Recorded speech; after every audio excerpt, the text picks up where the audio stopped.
Hi friends, welcome to my channel Chris's kitchen recipe. இன்னைக்கு நம்ம வீடியோவில் முருங்கைக்காயும் முட்டையும் சேர்த்து நல்ல டேஸ்ட்டாக கிரேவி எப்படி செய்கிறதுன்னு தான் பார்க்க போகிறோம். இந்த கிரேவியை சாதத்து கூட வச்சு சாப்பிட்றதுக்கு ரொம்ப நல்லாயிருக்கும். அது மட்டும் இல்லாமல் நீங்கள் இட்லி தோசைக்கு கூட வச்சு சாப்பிட்லாம். ரொம்ப ரொம்ப நல்லாயிருக்கும். இப்போ வாங்க இந்த ரெசிபி எப்படி பண்ணுறதுன்னு பார்க்கலாம். ஃபஸ்ட்டு இந்த ரெசிபி பண்ணுறதுக்கு 2 முருங்கைக்காய் எடுத்துக்கோங்க. வெயிட் அளவில் சொல்லணும்னா 200 கிராம் அளவுக்கு முருங்கைக்காய் எடுத்துக்கோங்க. இது மாதிரி சின்ன சின்னதாக கட் பண்ணிவிட்டு ஒரு சாஸ்பேனில் சேர்த்துட்டு இது கூடவே காய் முழுகிற அளவுக்கு தண்ணி சேர்த்துக்கோங்க.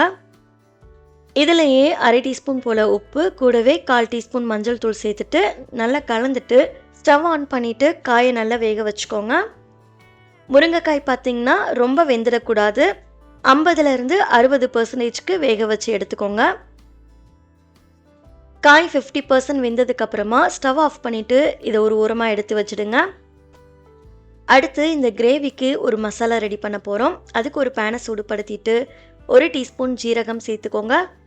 கூடவே 1/2 டீஸ்பூன் வெந்தயம், 2 டீஸ்பூன் கொத்தமல்லி சேர்த்துட்டு அடுப்பை லோ ஃப்ளேமில் வச்சு 1 நிமிஷம் போல் வறுத்துக்கோங்க.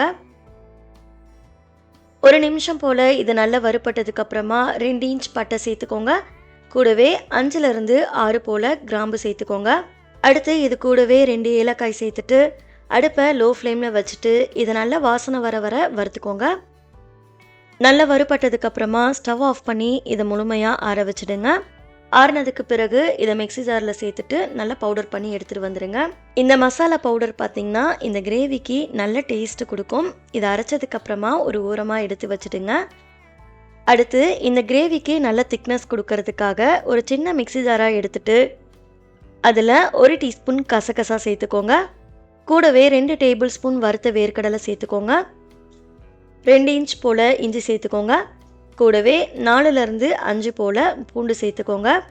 அடுத்து 2 டேபிள் ஸ்பூன் தேங்காய் சேர்த்துக்கோங்க. சேர்த்துட்டு இதில் கொஞ்சமாக தண்ணி சேர்த்து நல்லா ஃபைன் பேஸ்ட்டாக அரைச்சி எடுத்துகிட்டு வந்துடலாம். இது போல் நல்லா நைஸாக அரைச்சிக்கோங்க. இப்போ இது ஒரு ஓரமாக இருக்கட்டும். அடுத்து இந்த ரெசிபிக்கு 200 கிராம் அளவுக்கு தக்காளியை எடுத்துகிட்டு கட் பண்ணிக்கோங்க. இது போல் கட் பண்ணிவிட்டு மிக்ஸி ஜாரில் சேர்த்து பல்ஸ் மோடில் விட்டு கொஞ்சம் கோர்ஸாக இருக்க மாதிரி அரைச்சி எடுத்துகிட்டு வந்துடுங்க. ரொம்ப நைஸாக அரைச்சிடக்கூடாது.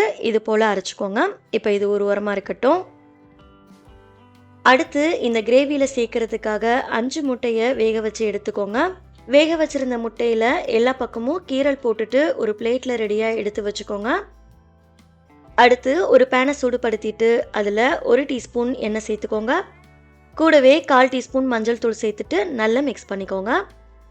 இதை நல்லா மிக்ஸ் பண்ணதுக்கப்புறமா நம்ம வேக வச்சுருந்த முட்டையை உள்ளே சேர்த்துட்டு அடுப்பை லோ ஃப்ளேமில் வச்சு 1 நிமிஷம் போல் முட்டையை நல்லா ரோஸ்ட் பண்ணிக்கோங்க.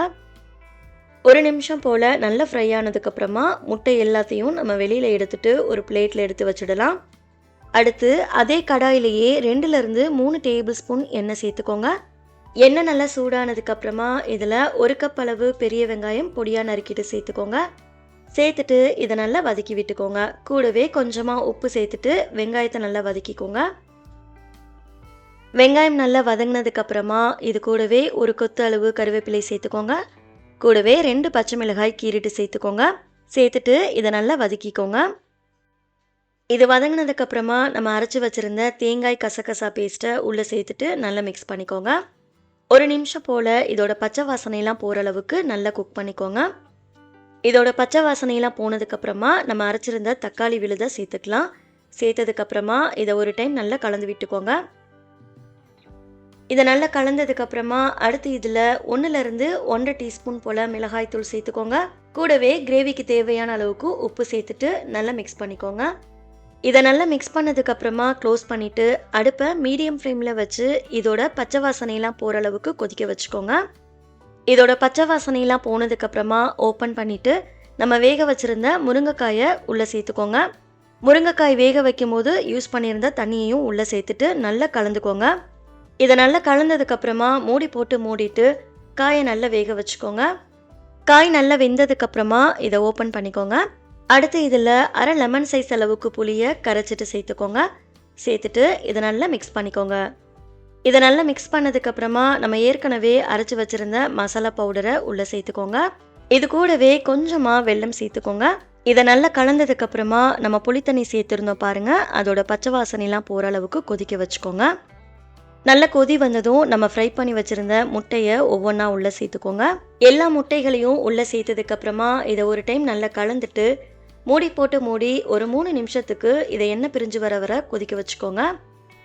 3 நிமிஷம் ஆனதுக்கப்புறமா இதை ஓப்பன் பண்ணிக்கோங்க. பாருங்கள், நம்ம சேர்த்துருந்த எண்ணெய் எல்லாமே நல்லா பிரிஞ்சு வந்திருக்கு. கடைசியாக இதில் கொஞ்சமாக கஸ்தூரி மெத்தி சேர்த்துட்டு நல்லா மிக்ஸ் பண்ணிக்கோங்க. உங்ககிட்ட கஸ்தூரி மெத்தி இல்லை அப்படின்னா கடைசியாக கொஞ்சமாக கொத்தமல்லி இலை தூவிட்டு ஸ்டவ் ஆஃப் பண்ணிவிடுங்க. அவ்வளோதான், ரொம்ப ரொம்ப டேஸ்டான முருங்கைக்காய் முட்டை கிரேவி சூப்பராக ரெடி ஆயிடுச்சு. கண்டிப்பாக வீட்டில் ஒரு டைம் இதே முறைப்படி செஞ்சு பாருங்கள். வீட்டில் இருக்க எல்லாருமே விரும்பி சாப்பிடுவாங்க. ஒரு டைம் செஞ்சீங்க அப்படின்னா இதே முறைப்படி அடிக்கடி செய்வீங்க. ட்ரை பண்ணி பாருங்கள். ட்ரை பண்ணி பார்த்துட்டு ரெசிபி எப்படி வந்ததுன்னு மறக்காமல் உங்களோட ஃபீட்பேக் ஷேர் பண்ணிக்கோங்க. நெக்ஸ்ட் ஒரு ரெசிபி வீடியோவில் பார்க்கலாம். தேங்க்ஸ் ஃபார் வாட்சிங். பபாய்.